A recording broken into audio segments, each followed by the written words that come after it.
अमावस्या की रात थी। सारा जंगल काली चादर में लिपटा हुआ था। पेड़ों की शाखाएं डरावने हाथों की तरह आकाश की ओर फैली थीं और हवा में एक अजीब सी सरसराहट थी। राजा विक्रमादित्य अपने मजबूत कंधों पर बेताल को उठाए चुपचाप उसी वीराने की ओर चल रहे थे जहां हर कदम के साथ रहस्य गहराता जा रहा था। बेताल, जो वर्षों से आत्माओं की कहानियों का संग्रह करता था, मुस्कुराया और बोला, राजन, अब मैं तुम्हें एक ऐसी कथा सुनाने जा रहा हूं जो न सिर्फ बुद्धि की परीक्षा है, बल्कि उसमें एक ऐसा मोड़ है जहां सत्य भी भ्रम में बदल सकता है। सुनो। बहुत समय पहले कामरूप नगर में वीर भानु नाम का एक युवा योद्धा रहता था। वह तलवारबाजी में पारंगत, दयालु और अत्यंत तेजस्वी था। नगरवासी उसे साक्षात काल भैरव का अवतार मानते थे। एक दिन वीर भानु तपोवन से लौटते समय एक पुराना टूटा मंदिर देख बैठा, जहां से हल्का सा दीपक का प्रकाश दिख रहा था। जिज्ञासावश वह भीतर गया। वहां एक योगिनी साधना में लीन थी। चारों ओर रक्षा चक्र खींचे थे और हवा में किसी गूढ़ मंत्र की ध्वनि गूंज रही थी। वीर भानु ने जैसे ही प्रवेश किया, योगिनी की आंख खुली। उसने क्रोध से कहा, तू मेरे तप की गोपनीयता भंग कर चुका है। अब या तो मुझे वचन दे कि जीवन भर मेरी रक्षा करेगा, या फिर इसी क्षण मृत्यु का वरण कर। वीर भानु स्तब्ध रह गया, परंतु वीर था, डर कैसा। उसने निडर होकर कहा, यदि मेरा प्रवेश भूल थी तो मैं उसका प्रायश्चित करने को तैयार हूं। मैं तुम्हारी रक्षा का वचन देता हूं जब तक मेरा जीवन रहेगा। योगिनी ने एक गहरी सांस ली और मुस्कुराई। तो सुन वीर भानु, मैं कोई साधारण योगिनी नहीं, बल्कि त्रिकालज्ञा तिलोत्तमा हूं। मुझे रात्रि में काल वृक्ष की छाया में एक तंत्र सिद्ध करना है। वह कार्य केवल किसी वीर की रक्षा में ही सफल होगा। लेकिन यदि तंत्र पूरा होने से पहले तुम एक भी शब्द बोलो तो तुम्हारा दिया वचन वचन भंग कहलाएगा और उसका परिणाम तुम्हारे जीवन से बड़ा मूल्य मांगेगा। वीर भानु ने मौन स्वीकृति दी। काल वृक्ष के नीचे तिलोत्तमा साधना में बैठी और वीर भानु उसकी रक्षा के लिए सजग खड़ा हो गया। परंतु तभी वहां आया एक अघोरी, जो विकराल हंसी हंसता हुआ बोला, हा हा हा, तिलोत्तमा, आज तू नहीं बचेगी। इस साधना को मैं कभी पूरा नहीं होने दूंगा। वीर भानु ने तलवार उठाई, पर अघोरी ने मंत्रों से उसकी गति धीमी कर दी। उसने तिलोत्तमा की ओर एक भस्म पोत किया और तभी वीर भानु चीख पड़ा, सावधान। यह एक शब्द उसका वचन तोड़ चुका था। तिलोत्तमा की आंख खुल गई। मंत्र भंग हो चुका था। अघोरी हंसता हुआ अदृश्य हो गया। तिलोत्तमा ने क्रोध में आंखें तरेरी और बोली, तूने वचन भंग किया। वीर, अब तुझे 3 जन्मों तक इसी मंदिर की मूर्ति बनकर रहना होगा जहां तूने वचन तोड़ा। कई वर्ष बीतने के बाद कामरूप नगर अब उजड़ चुका था। उस मंदिर पर अब जालों और बेलों का कब्जा था, परंतु मंदिर के गर्भगृह में अब भी एक पत्थर की मूर्ति विराजमान थी, वीर भानु की। वह न तो बोल सकती थी न चल सकती थी, पर उसकी आंखों में पीड़ा जीवित थी। इसी बीच एक बार दूसरे जन्म में एक युवक हर्षकेतु, जो नगर का एक साधारण चरवाहा था, अक्सर उसी मंदिर के पास बैठकर बांसुरी बजाया करता। वह नहीं जानता था कि हर शाम जब वह संगीत में खो जाता तो मंदिर की मूर्ति की आंखें थोड़ी चमकती, मानो कोई पुराना स्पर्श जाग रहा हो। एक दिन जब हर्षकेतु ने मंदिर की मूर्ति के सामने बैठकर कहा, हे देवता, न जाने क्यों तुम्हें देखकर मुझे लगता है जैसे कोई मेरा इंतजार कर रहा है, तो अचानक मंदिर के भीतर एक कंपन हुआ। दीपक अपने आप जल उठा और फिर एक प्राचीन वाणी गूंजी, हे हर्षकेतु, यह तेरा ही दूसरा जन्म है। तू वही वीर भानु है, परंतु तुझे अभी स्मृति नहीं। हर्षकेतु चौंका, भयभीत हुआ। पीछे हटने ही वाला था कि उसी क्षण आकाश से एक वृद्ध तापस प्रकट हुए। वे बोले, यदि अपने अगले जन्म की बंदिश से बचना है तो तुम्हें इस जीवन में एक यज्ञ करना होगा जो अधूरा है, वही तंत्र यज्ञ जो तिलोत्तमा कभी पूर्ण न कर सकी। पर वो तिलोत्तमा अब कहां है? हर्षकेतु ने पूछा। तापस बोले, वह भी तुम्हारे साथ जन्म ले चुकी है, कन्या रूप में, इस नगर के दक्षिण पर्वत गांव में। पर अब वह न योगिनी है, न उसे कुछ स्मरण है।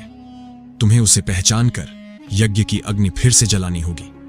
परंतु ध्यान रहे, इस बार यदि यज्ञ अधूरा रह गया तो तुम्हारा तीसरा जन्म मानव नहीं, मूर्तिहीन शिला के रूप में होगा। हर्षकेतु का हृदय कंपायमान हो गया।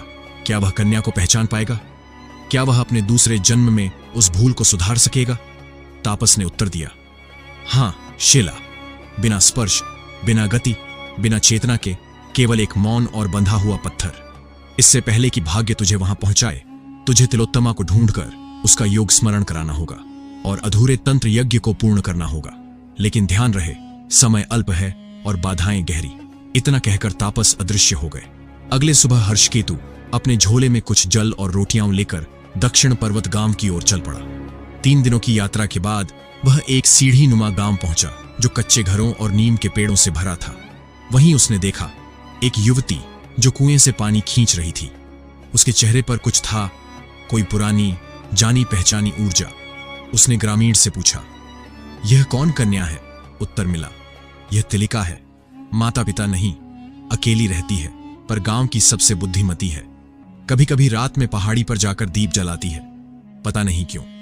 हर्षकेतु को झटका सा लगा, क्या यह वही तिलोत्तमा है? उसने रात में उस पहाड़ी की ओर निगाह रखी और सचमुच अर्धरात्रि में वही कन्या एक दीप लिए चुपचाप पहाड़ी पर चढ़ती दिखाई दी। हर्षकेतु उसके पीछे गया। जब कन्या दीप जलाकर एक तंत्र चक्र के चारों ओर बैठी और अनजाने ही वही पुरानी मुद्रा धारण की, तो हर्षकेतु को यकीन हो गया, यह तिलोत्तमा ही है। वह पास गया और बोला, क्या तुम्हें कुछ याद है? क्या तुम जानती हो कि एक जन्म पहले तुमने एक वीर को शाप दिया था और अब वही शाप तुम्हारे अपने भाग्य को भी घेरे हुए है? कन्या चौंकी। तुम कौन हो और तुम ये कैसी बात कर रहे हो? हर्षकेतु ने अपनी सारी कथा कह सुनाई। वीरभानु, मंदिर, वचनभंग और शाप। तिलोत्तमा की आंखों में अब अस्पष्ट चित्र उभरने लगे। वह कांपते हुए बोली, मुझे कभी कभी स्वप्न आते हैं जिनमें एक योद्धा है, एक अघोरी और एक अधूरा यज्ञ। क्या ये वही स्मृतियां हैं? हर्षकेतु ने उसकी आंखों में देखा। हां, और यदि हम दोनों ने इसे इस जन्म में पूर्ण न किया तो हम दोनों तीसरे जन्म में न मानव होंगे न चेतन, केवल मौन और बंदी। अगले सुबह हर्षकेतु और तिलोत्तमा अगले सुबह वही मंदिर पहुंचे जहां तपस्या अधूरा रह गई थी। बेताल अब चुप हो गया। फिर धीमे से विक्रमादित्य से बोला, अब बताओ राजन, यदि पिछले जन्म में तिलोत्तमा ने अन्यायपूर्वक शाप दिया तो क्या इस जन्म में उसका पश्चाताप पर्याप्त है?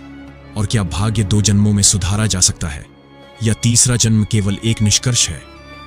और यदि हर्षकेतु इस बार भी असफल हुआ तो क्या वह दोष तिलोत्तमा का कहलाएगा या उसका स्वयं का?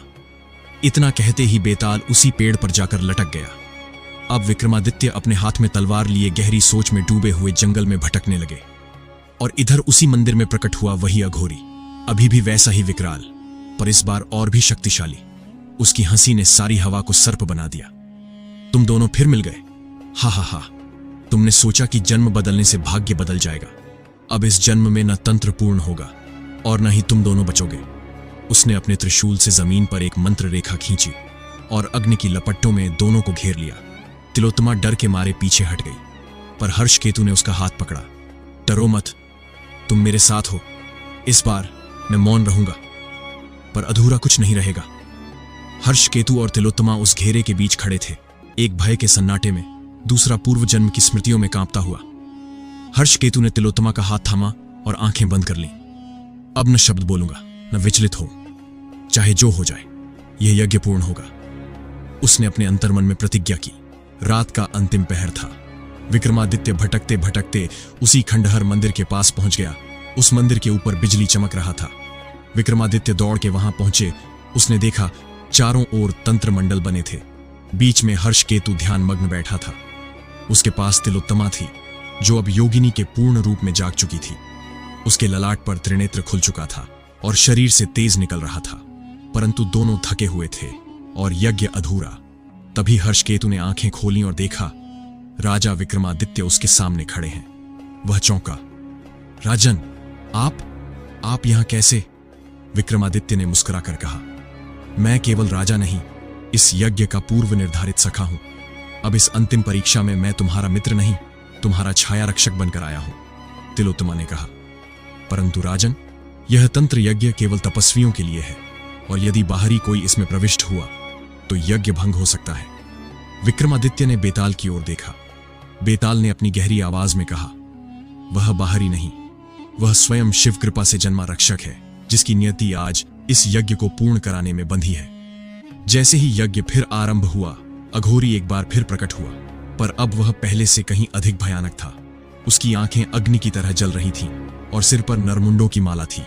अरे, आज तीनों इकट्ठे हो गए। हा हा हा, अच्छा हुआ, अब एक साथ समाप्त कर दूंगा। उसने आकाश की ओर त्रिशूल उठाया और एक अधोलोकीय तंत्र बोला, जिससे आकाश से काले सर्प, राख की लपटें और मृत्यु की छाया उतरने लगी। परंतु इसी समय विक्रमादित्य ने अपने कमर से तलवार खींची, जो सामान्य तलवार नहीं, बल्कि बेताल द्वारा दी गई रुद्र शक्ति युक्त खड्ग थी। विक्रमादित्य कूद पड़े। अघोरी और राजा के बीच भीषण युद्ध छिड़ गया। इधर तिलोत्तमा ने मंत्र उच्चारण तीव्र कर दिया और हर्षकेतु ने दक्षिण दिशा की रक्षा हेतु रक्षा चक्र पूरा किया। बेताल ऊपर मंडरा रहा था, उसकी आंखें चमक रही थीं और वह यज्ञ की ऊर्जा को स्थिर कर रहा था। जब अघोरी ने अंतिम वार किया तो विक्रमादित्य ने तलवार को आकाश की ओर घुमाया और गरज कर बोले, एयूएम ह्रूं फट स्वाहा। अघोरी की शक्ति उसके ही भीतर फट गई। वह चीत्कार कर उठा, नहीं, यह संभव नहीं, मैं अमर था, मुझे कोई नहीं मार सकता। बेताल बोला, तू अमर नहीं था, तू अपने अहंकार में अंधा था। और अघोरी भस्म हो गया, उसकी राख वहीं बिखर गई। तिलोत्तमा के अंतिम मंत्र के साथ यज्ञ का मंडल तेज प्रकाश में बदल गया। विक्रमादित्य और बेताल वहां से चल पड़े एक और रहस्यमय कहानी के लिए।